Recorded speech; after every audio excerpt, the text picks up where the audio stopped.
Hello నేను శేషరావు. ప్రధానమంత్రి నరేంద్ర మోడీ గారు వర్క్ ఫ్రమ్ హోమ్ ఖచ్చితంగా అమలు చేయాలని చెప్పి మల్టీనేషనల్ కంపెనీలకు ఆర్డర్స్ పాస్ చేశారు.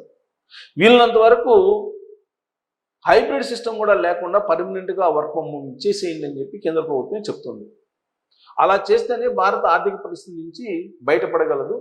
లేదంటే ఆయిల్ కన్జంప్షన్ పెరుగుతుంది, పెట్రోల్ డీజిల్ సప్లై చేయలేము. కాబట్టి ఉద్యోగుల్ని ఇంటికి పంపించేసి వర్క్ ఫ్రమ్ హోమ్ చేసుకుంటారని చెప్పారు. అయితే ఇది ఉద్యోగులకి ఎలా బెనిఫిట్ అవుతుంది, అలాగే రియల్ ఎస్టేట్కి బెనిఫిట్ అవుతుందా అనే దాని మీద కొంత చర్చ జరుగుతుంది. సరే, ఉద్యోగులకి బెనిఫిట్ అవుతుందంటే బెనిఫిట్ అవుతుంది. ట్రావెలింగ్ ఖర్చులు తగ్గుతాయి, వర్క్ ఫ్రమ్ హోమ్ పెడితే సొంత ఊర్లకు వెళ్ళిపోతారు, హౌస్ రెంట్ తగ్గుతుంది. అంటే హౌస్ రెంట్ యావరేజ్ వేసుకున్నా కానీ మధ్యతరగతి ఉద్యోగికి 20,000, ట్రావెలింగ్ ఖర్చు ఒక 5,000, నెలకి 25,000 తగ్గుతుంది. అక్కడ సొంత ఊర్లో పోయి పని చేసుకుంటాడు, 25,000 తగ్గుతుంది. ఇక కొంతమంది అనివార్యంగా ఇక్కడే ఉండాలి అనుకున్నటువంటి వాళ్ళకి సిటీ మధ్యలో ఉంటే కనుక ఎక్కువ రెంట్లు ఉంటాయి కాబట్టి సిటీ అవుట్స్కట్స్కి వెళ్తున్నారు.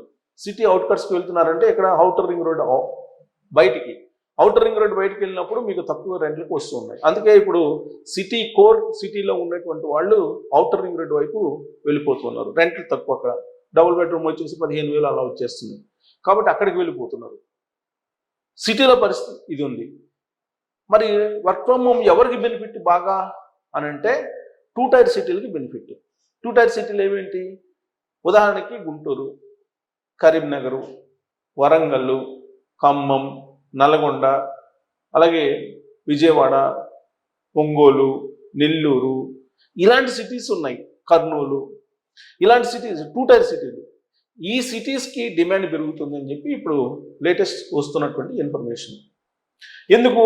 వర్క్ ఫ్రమ్ హోమ్ అనౌన్స్ చేస్తున్నారు కాబట్టి, వర్క్ ఫ్రమ్ హోమ్ అనివార్యంగా మ్యాండేటరీ చేస్తుంది కాబట్టి కేంద్ర ప్రభుత్వం, అందరూ ఆ దగ్గరలో ఉన్నటువంటి 2 టైర్ సిటీలకి వెళ్ళే అవకాశం ఉంది.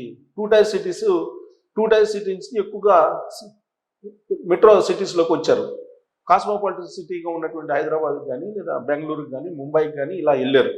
వాళ్ళు మళ్ళీ తిరిగి వాళ్ళ గ్రామాలకు వెళ్తే ఇంటర్నెట్ ఉంటుందో ఉండదో అని చెప్పి సమీపంలో ఉండేటువంటి సిటీ టౌన్లు, అంటే ఈ 2 టైర్ సిటీస్, 2 టైర్ టౌన్లు, పట్టణాలు, ఈ 2 టైర్ పట్టణాలకి వాళ్ళు వెళ్ళి అక్కడ స్టే చేస్తున్నారు. కాబట్టి అక్కడ ఇప్పుడు రియల్ ఎస్టేట్ మూవ్మెంట్ పెరిగింది, రియల్ ఎస్టేట్ పుంజుకోబోతుంది అనేటువంటి ఇన్ఫర్మేషను ఇప్పుడు రియల్ ఎస్టేట్ వర్గాల్లో వినిపిస్తుంది. కాబట్టి వర్క్ ఫ్రమ్ హోమ్ ఎవరికి బెనిఫిట్ అని అంటే 2 టైర్ సిటీస్కి, 2 టైర్ పట్టణాలకి, ఈ టౌన్స్కి బెటర్. సిటీలకి ఖాళీ అయిపోయే అవకాశం ఉంది.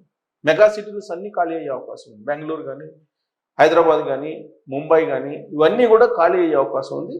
ఈ ఖాళీ అయినటువంటి ప్లేస్లో భర్తీ ఎక్కడవుతుందంటే 2 టైర్ సిటీస్లో, 2 టైర్ టౌన్లో భర్తీ అవుతుందని చెప్పి రియల్ ఎస్టేట్ వాళ్ళు ఎక్స్పెక్ట్ చేస్తున్నారు. అందుకే రియల్ ఎస్టేట్ మూవ్మెంట్ పట్టణాల్లో వచ్చిందని చెప్పి అంచనా వేస్తున్నారు. మరి ఇది ఎంతవరకు నిజం అనే దాని మీద మీరు కామెంట్ చేయొచ్చు. Thank you.